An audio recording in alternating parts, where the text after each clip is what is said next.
1 tahun yang lalu sebelum zamannya booming pendaftaran calon presiden, guru saya, Abah Aos, memaklumatkan kepada seluruh muridnya untuk memilih Pak Anies. Dan waktu itu saya tidak bertanya kenapa. Tetapi saya waktu itu masih ngefans sama Pak Ganjar, entah kenapa. Akhirnya saya mencari biografi Pak Anies, mencari literasi kenapa dan bagaimana kemudian kerja dan lain sebagainya. Kemudian tiba-tiba saya dipertemukan dengan salah satu tim Laskar Santri dan juga saya tetap mengaji manakib dengan Abah Aos. Pada saat itu saya diajak untuk mendukung Pak Anies. Kenapa? Alasannya tadi saya niat khidmat kepada guru dan saya menyerahkan semua aset yang berhubungan dengan ibu saya, anak saya, adik saya, itu disumbangkan 100 mobil untuk tim pemenangan Anies kepada Laskar Santri, amin, di seluruh Jawa Barat. Dan akibatnya saya sekarang justru karena itu viral, saya tidak tahu itu viral, tapi ternyata sekarang katanya viral dan banyak yang datang ke rumah saya pada minta mobil. Dan banyak juga yang minta APK.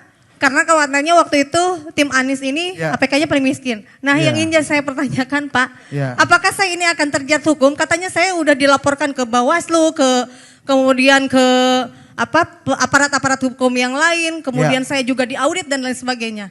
Saya ingin menanyakan apakah karena saya mendukung Bapak saya jadi terjerat hukum begitu?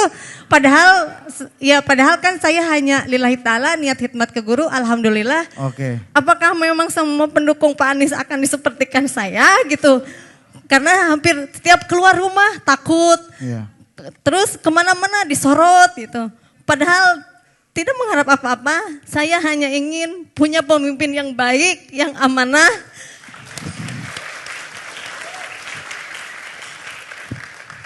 Yang juga sudah mendapatkan maklumat dari guru saya bahwa Pak Anies ini ada namanya di dalam Al-Quran.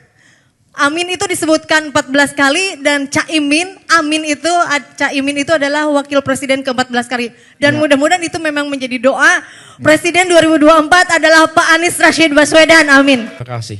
Terima kasih atas dukungan Ibu yang luar biasa, keikhlasan Ibu mendukung itu. Teman-teman sekalian, yang disampaikan Ibu Eka adalah hal yang kami sering dengar.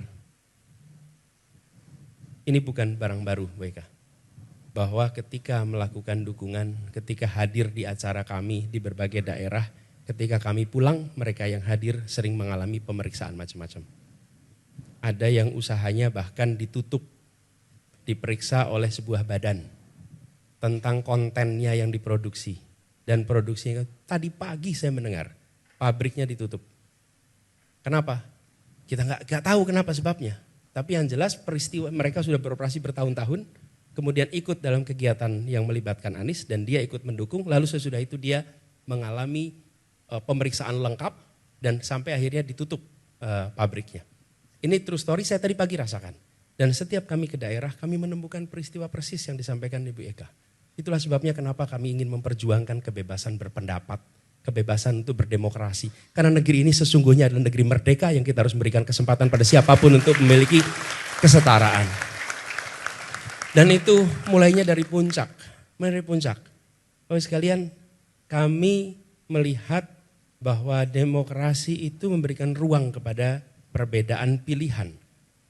Dan ketika ada perbedaan pilihan, negara harus mengambil sikap netral atas perbedaan pilihan itu. Kalau negara tidak mengambil sikap netral, maka kita bukan lagi demokrasi.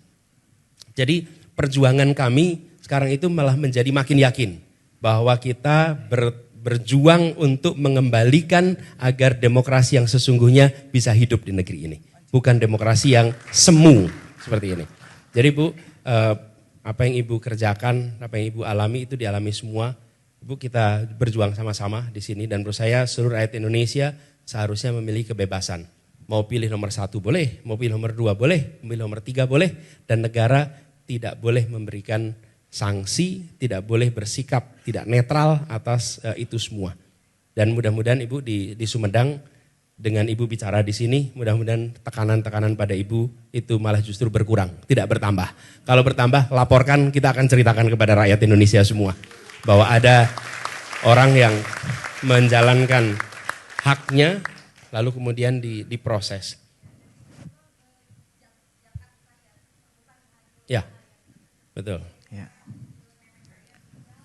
Ya, fine. Oh iya. Bukan hasil usaha yang. Jadi apa yang saya serahkan itu adalah penunaian kewajiban zakat dari keluarga saya. Oh iya. Ya, oke, makasih. Untuk Gak jadi apa-apa, bukan Eka. hasil usaha, maaf ya, misalnya hasil usaha yang tidak jelas dan tidak berizin, tetapi kemarin itu kami hitung aset, kemudian kata guru saya harus dikeluarkan zakatnya. Kemudian ketika ini zakatnya dikemanakan, guru saya mengatakan sudah untuk jihad pemenangan, amin saja Pak Anies Baswedan gitu. Ya. Makasih. Makasih Mbak.